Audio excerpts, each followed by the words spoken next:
Sandtroopers.com. Never imitating, always innovating, bringing you the latest coverage in the Star Wars galaxy. Nothing much else for me to do, and that includes you, and that includes you. Mess around with you, mess around with you, mess around with you. Welcome back, troops, and thank you for joining me for another edition of Sam Watch Live. Today we'll be taking a look at Legacy Collection figure number 22 from 2009, Malakili, better known to collectors as the Rancor Keeper.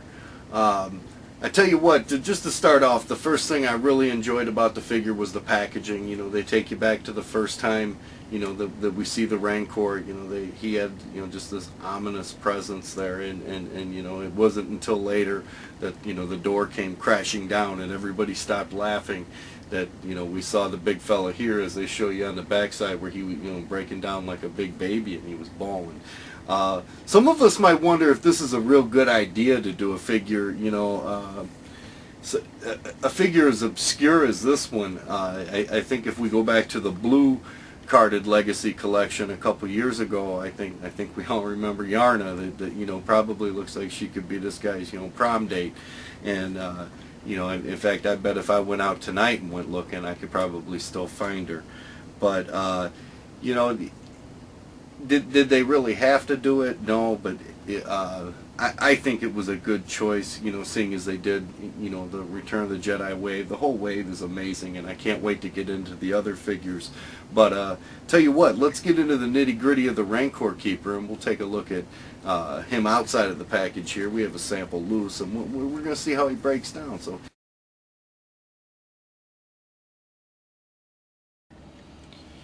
Okay, let's take a look at the new version of the Rancor Keeper and see what old Malakili has to offer.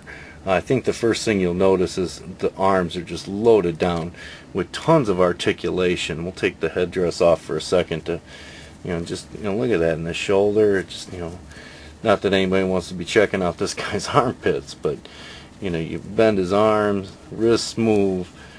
Great paint job. You know, you take a look at them gauntlets, and you can even see the studs in his gloves. I mean, it's just a great job there. It's both arms too. It's not just one arm with the extra added articulation there. I think they did a real good job weathering his, you know, on his chest there, and they even got that, you know, down to the stitches on the headdress there. He lost his MC Hammer pants of the 90s, and, you know, the knees bend, which I just couldn't believe, you know, why you would have a figure with, you know, such a limited amount of screen time.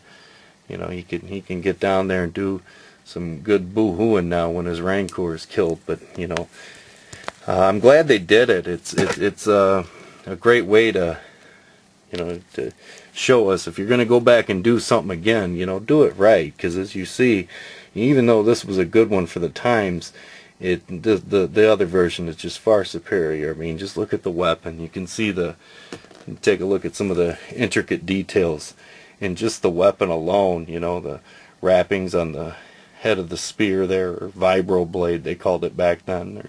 There's markings even on the handle, and you know, with two different colors on the end of that thing. Boy, I tell you what, I bet this one put Hasbro in the red. But, you know, he moves all over the place. Great figure. Whew, I had to cut myself off, or, you know, I could go on talking about this, you know, overweight, dirty, fat man all night. No, seriously, folks, I mean, it does have additional value. It would, for certain, it includes Build-A-Droid part for R5-C7, the left leg, and for those of you who don't know, it was a R5 Astro Droid that served on Tatooine, but I thought everybody knew that. However, it was during the Clone Wars, which makes me wonder why they would pack it with, you know, Return of the Jedi figures. You know, you have to buy all those to build this one. You know, again, just kind of funny, but hey, who cares, right? Hey, there it is right there. You get the leg. This thing here, you can put this thing to rest pretty much. I mean, you know, that's why you see most of these figures in this line are worth $2-3 these days, from the nasty overspray to, you know, he's got dirt around his neck that would, you know, I mean, only my 5-year-old could rival in the summertime. But you know, the Malakili will add some flavor to this thing right here. These are to be had as of January 2010. They're being found on clearance relatively cheap, so that would be a big thumbs up for this figure. As far as that goes, now we can only look forward to maybe a new Jabba the Hutt and Ula to go with it. Again, Hasbro, if you're going to do it again, give us some great improvement, and you show us right here that you can do it by taking, a somewhat, it's an iconic character, and it's definitely for the collector. I don't see moms, taking this one, with the kids in the cart. So definitely out there to be had. So if you troopers are looking to add a great figure to your collection, I'll definitely give this one a big thumbs up. Stay tuned for future installments of Sam Watch Live.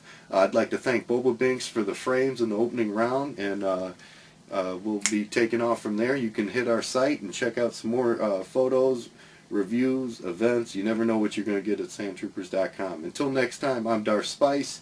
United we find.